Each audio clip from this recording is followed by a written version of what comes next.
এটা কিছু আওয়ামী গন্ধ পাচ্ছিলাম আমি ওনার কথার মধ্যে। একটা উদাহরণ দেন না যে কোনো একটা বড় প্রকল্পে বিএনপি চুরি করেছে, ওইটা দিয়ে আপনি কথা বলেন। আমরা থিওরি নিয়ে গবেষণা করি না, আমরা মানুষ নিয়ে গবেষণা করি। আমরা মানুষের মধ্যে মানুষ থাকি। 7 কোটি মানুষ প্রত্যক্ষ পরোক্ষভাবে এটা থেকে সুবিধা পাবে। আপনি একতরফা ভাবে আওয়ামী স্টাইলে কথা বলতে পারেন না। এখানে একটা প্রজেক্ট হয়েছে, আপনি প্রজেক্টের কথা বলেন। আপনি কথা বলছেন, কথাগুলো বলছিলেন হাসান তারিক চৌধুরী যে পার্শ্ববর্তী দেশের সাথে আমাদের কোনো বোঝাপড়ার বিষয় আছে কিনা এই চুক্তি হওয়ার আগে এবং সাধারণ মানুষের মতামত। হচ্ছে আমার দেশে আমি চুক্তি করব, এটা কিছু আওয়ামী গন্ধ পাচ্ছিলাম আমি ওনার কথার মধ্যে।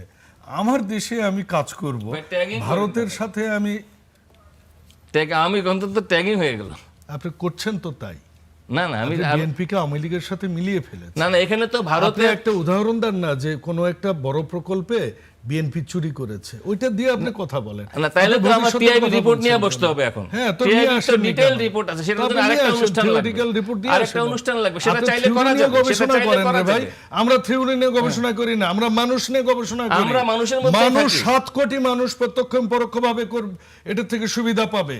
এখানে আপনি যেটা বললেন 135 কিলোমিটার নদী খনন করা হবে, একবার পড়েছেন কি কি বলেছে এখানে? পড়েছি, পড়েই বলছি, আমিও পড়েছি, গবেষকরাও পড়েছে। Read better way.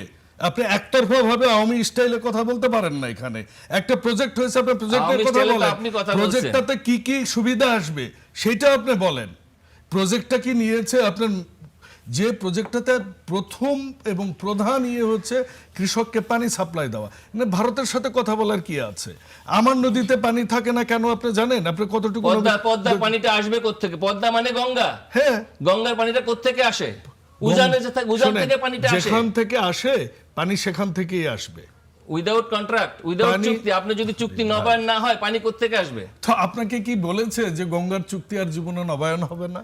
সেটার অগ্রগতি কি আমরা জানতে চাই। নবায়নের যুক্তি আপনি জনপ্রতিনিধি, আমি জনগণ জানতে চাই। বলেন, উনি বলুক। লেট হিম টক। বলুন ফজলে হুদা বাবুল, আপনি কথাটা শেষ করুন। লেট হিম টক, লেট হিম টক। জি, ফজলে হুদা বাবুল আপনার কাছে এসেছিলাম, আপনি যদি উত্তরটা দেন। জি, যেটা মাথায় নিয়ে আসছে সেটা ওনাকে বলতে দেন। আপনি ফজলে হুদা বাবুল আপনার কাছে এসেছিলাম, কথাটা শেষ করবেন প্লিজ। কথা শেষ করার কিছু নাই তো। বিএনপি কে সরকার ম্যান্ডেট দিয়েছে, উনি একটা কথা বলেছেন। বিএনপি বলেছে হ্যাঁ অবশ্যই। বিএনপি বলেছে জুলাই সনদে বিএনপি যা যা, উনি তো একতরফাই বলেছেন। তো বিএনপি বলেছে জুলাই সনদে বিএনপি যা যা এগ্রি করেছে প্রত্যেকটা বাস্তবায়ন করবে। সংসদে বলেছে। উনি কি বুঝাইতে চান এখানে এসে? উনি তো একটা পার্টিকুলার পারপাস নিয়ে এখানে এসেছেন। উনি টকশো করতে আসেন। উনি বোঝাতে চাচ্ছেন যে ব্যারেজ নির্মিত হলে ফজলে হুদা বাবুল, আমি আপনাকে একটু থামাই। বিএনপির মতো করে করবে।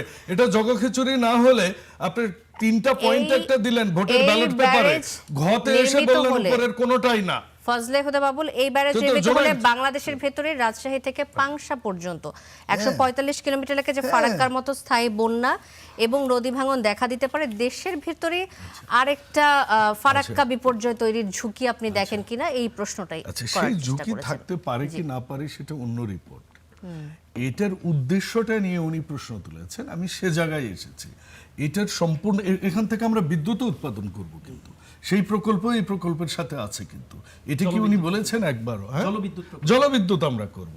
উনি তো একবারও ওই কথাটা বলেননি। যদি বলতেন, আপনি বলুন, আপনি দর্শকদের উদ্দেশ্যে বলেন, আমিও প্রশ্ন করছি। কাজেই এখান থেকে শুধু কৃষকের পানির ব্যবস্থা হচ্ছে না, এখানে 7 কোটি কৃষক এবং শুষ্ক মৌসুমে এখান থেকে শুধু পানি পাবে না, এখানে বিদ্যুৎ, আমরা জলবিদ্যুতেরও প্রকল্প রেখেছি। সব মিলিয়ে কিন্তু এই অ্যামাউন্টটা।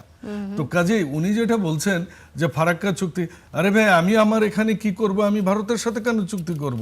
আমি আবার ভারতের সাথে যদি কথা বলতাম, উনি তো এখানে বলতেন আমরা ভারতের কাছে বিক্রি হয়ে গেছি, আমরা এখন চায়না যাচ্ছি। এখন সবাই বলতেছে বিএনপি বোধহয় চায়নাপন্থী হয়ে গেছে। অফকোর্স আপনি তো ঠিক ওই রকমই যুক্তি দিয়ে গেছেন এখানে।